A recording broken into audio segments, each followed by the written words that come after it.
Bonjour tout le monde, j'espère que vous allez bien aujourd'hui. Mon nom est Gilles Lamotte. Aujourd'hui, nous allons discuter de l'association entre deux variables catégoriques.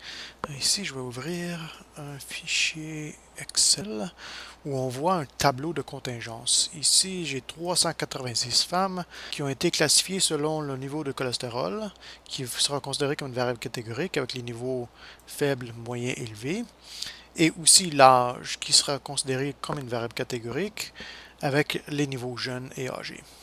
Okay? Donc nous allons vérifier l'association entre les deux variables avec le test de Qui2 de Pearson. Donc c'est un test pour l'indépendance.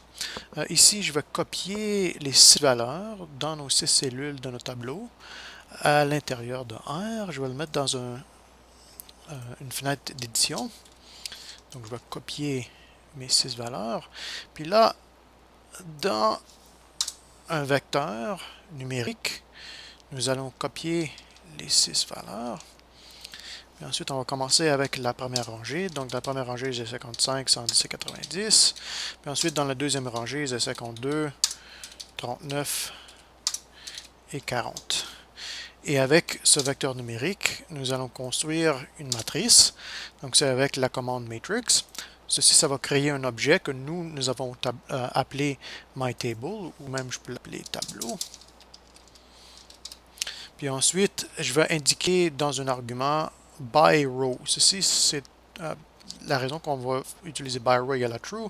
C'est pour indiquer à R que nous avons entré les données par rangée. Donc, j'ai rentré les valeurs de la première rangée, suivi de la deuxième rangée. Et il va falloir aussi indiquer le nombre de colonnes dans le tableau. Donc ici, j'ai n_col pour le nombre de colonnes, qui est égal à 3. Okay? Donc, je vais sélectionner ma commande, puis ça va créer une matrice. Ici, j'ai utilisé CTRL-R parce que j'utilise une machine Windows. C'est Command-Enter avec un Mac. Donc là, je vais aller à la console. Donc ici, oh, il y a une erreur. Donc ici, il y a une virgule de plus. Oui, c'est ici. En fait, parenthèse de trop. Okay, donc, dans la console, en utilisant la fonction matrix, j'ai créé une matrice qui en fait juste un tableau, si vous voulez. Et là, on a un tableau de contingence. Mais on voit que ce n'est pas un beau tableau, il nous manque des noms pour les colonnes, noms pour les rangées. Donc, qu'est-ce que je vais faire? C'est que je vais utiliser les fonctions appelées callNames et rowNames pour donner des noms à mes colonnes. Donc, j'ai tableau qui est le nom de la matrice. Donc, j'ai callNames de tableau et rowNames de tableau. Puis là, je vais créer des vecteurs qui contiennent des noms de mes colonnes et avec rowNames, je vais utiliser un vecteur qui contient les noms de mes rangées. Okay? Donc là, je vais sélectionner mes deux commandes, envoyer à la console, et là, quand je vais dans la console, je vais afficher mon tableau de contingence qui est nommé tableau, et là, on voit notre beau tableau de contingence avec des noms pour nos colonnes et des noms pour nos rangées. Okay?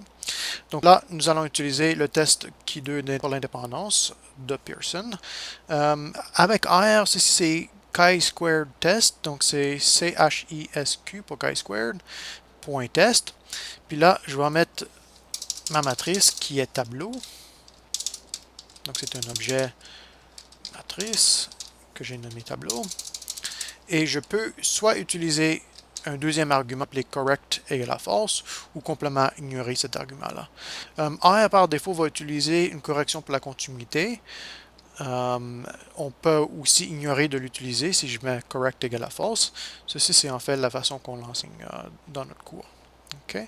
Donc là, je vais soumettre les deux commandes, puis on va voir en fait que le résultat sera le même dans ce cas ici. Donc ici, on voit que la statistique du test est environ 15, degré de liberté est 2, ça c'est DF pour Degrees of Freedom. Puis la valeur P est très très petite, c'est 0,0006. Donc les preuves contre l'hypothèse nulle d'aucune association entre les deux variables est significative en faveur de l'alternative qui a une association entre nos deux variables. Okay? Donc ça c'est le test de Qui2 de Pearson avec R. Okay? Bonne soirée.